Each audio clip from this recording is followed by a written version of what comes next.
seduziu Arão para que eles pudessem confrontar Moisés acerca da sua esposa, que não era judia.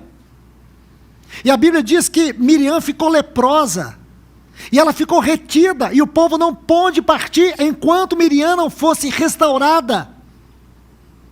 Aí depois chegamos em Ritma, que nós acabamos de ler. Então você vê, são quedas, são declínios, são pecados,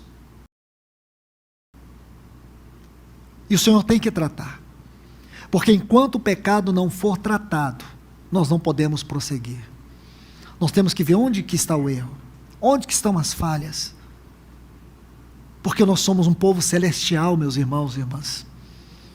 Nós não somos um povo destinado para este mundo, nós somos um povo destinado para a glória eterna.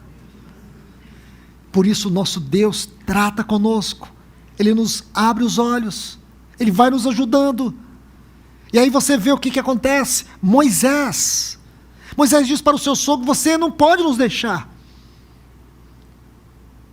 Ele sabia sim que Deus havia dado os trombeteiros, porém Moisés não sabia tudo. E na sua fraqueza, e olha, nós estamos falando de um dos homens de maior envergadura espiritual que nós encontramos na palavra de Deus. Por isso, irmãos, como nós temos que louvar a Deus, porque hoje nós temos o Espírito Santo nos guiando em toda a verdade. Moisés não tinha, na medida que nós temos, Moisés não tinha o espírito de habitação que eu e você temos. Por isso nós entendemos ele. Por isso nós entendemos a sua insegurança. Por isso que eu compreendo Moisés. Você pode compreender esse homem. Ninguém aqui, nenhum de nós podemos jogar pedra nele. Mas nós temos que aprender com isso, e muito mais nós, irmãos, porque diferentemente de Moisés, nós temos o Espírito Santo aqui dentro, habitando. A nossa dispensação, a qual nós estamos vivendo, é diferente daquela. Então Moisés estava inseguro, e aí nós temos todo este problema que aconteceu, e agora nós somos capazes de entender realmente o cerne das coisas. Então volte aqui para Números capítulo 11, aí diz que eles partiram, e é muito importante você observar aqui no versículo 33, aliás, capítulo 11 não, capítulo 10, me perdoe, o capítulo 10, versículo 33 diz: partiram pois do monte de Jeová, caminho de 3 dias, olha essa frase, a arca da aliança de Jeová ia adiante deles, caminho de 3 dias. Essa frase, ia adiante deles, ela não se encontra no texto original hebraico. No texto original hebraico está assim: a face de Deus, a arca, a face de Deus. É assim que está no hebraico. Porque a palavra aqui é peniim. E aí fica muito claro para nós. É como se a face de Deus ia adiante deles. Eles não precisavam temer nada. Eles não precisavam de espias.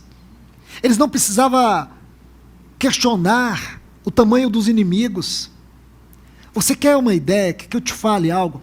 Essa região, deixa eu lembrar vocês, e vocês podem estudar isso com todo cuidado e vocês saberão. Essa região aqui, depois eles vão passar lá em Ezion-Geber, aqui no deserto de Cádiz. Aqui no deserto de Cádiz. Esse deserto foi um deserto de muitas provas. Aqui nesse deserto também, depois, quase no final desses 40 anos, Moisés vai ser reprovado também. Está aqui em Números capítulo 20. Então, meus irmãos e irmãs, observe bem. Aqui agora, o Senhor tratando com eles. E eles vão chegar numa estação chamada Ezion-Geber. Essa palavra no hebraico significa coluna vertebral de um gigante. Nessa região que eles entraram e viram os filhos dos Enaquins, eles viram esses gigantes, eles ficaram com medo. O exército de Israel era muito grande. Muito grande.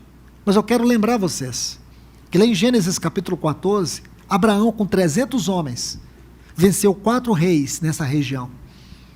4 reis, só com 300 homens. Então eles não precisavam de espias, eles não precisavam de guia, porque a arca do Senhor, a sua face, a nuvem e os trombeteiros estavam ali para trazer toda a direção. Meus irmãos e irmãs, escute o que eu vou dizer para vocês. Deus tem trombeteiros aqui nesta assembleia. Não se levantem contra eles. Ouça o que o Senhor está falando por meio desses trombeteiros. Ouça. Israel não precisava de guias. O Senhor já tinha dado a direção. O Senhor já tinha dado a sua palavra. Foi um momento de fraqueza, sim, mas uma fraqueza que refletiu em todo o povo. E isso trouxe grandes consequências. Então, amados irmãos e irmãs, nós precisamos ser encorajados com essa verdade, com essa grande lição que temos aqui. Então, eles partem, olha que coisa linda. O versículo 34 diz que a nuvem do Senhor estava sobre eles de dia quando partiam do arraial. Quando a arca se punha em marcha, dizia Moisés: levanta-te, Jeová, e dissipados sejam os teus inimigos. Fujam de diante de ti os que te aborrecem. E quando a arca parava, a nuvem parava, a arca parava, ele dizia: volta, Jeová, para os milhares e milhares de Israel. Que coisa linda, irmãos. Só que a história acaba aqui. Quando eles foram levados para viver a realidade disso, não viveram. Assim somos nós hoje. Nós sabemos que o nosso Deus é grande, que o nosso Deus é onipotente, Ele é onisciente, Ele tem o governo e o controle de tudo em suas mãos. Nós sabemos que lá no trono há um intercessor por nós, e aqui dentro há um intercessor dentro de nós. Nós sabemos disso. Mas quantas vezes nos perturbamos? Quantas vezes somos tomados pela ansiedade do mundo, pelo desespero do mundo, pela angústia do mundo, pela agonia do mundo, pela insegurança do mundo? Quantas vezes? Quantas vezes desanimamos? Quantas vezes pensamos em retroceder?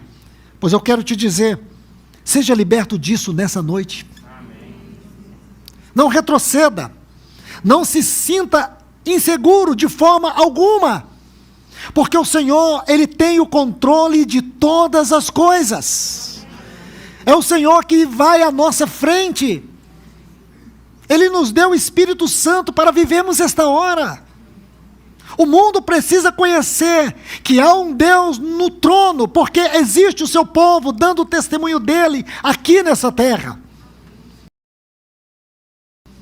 Nós precisamos ser, irmãos, como um hospital para este mundo, um lugar de cura, um lugar de refrigério. Nós precisamos ser um lugar de descanso, nós precisamos ser um oásis para este mundo, porque o inimigo está tentando nos intimidar, mas nós não podemos nos intimidar nesta hora.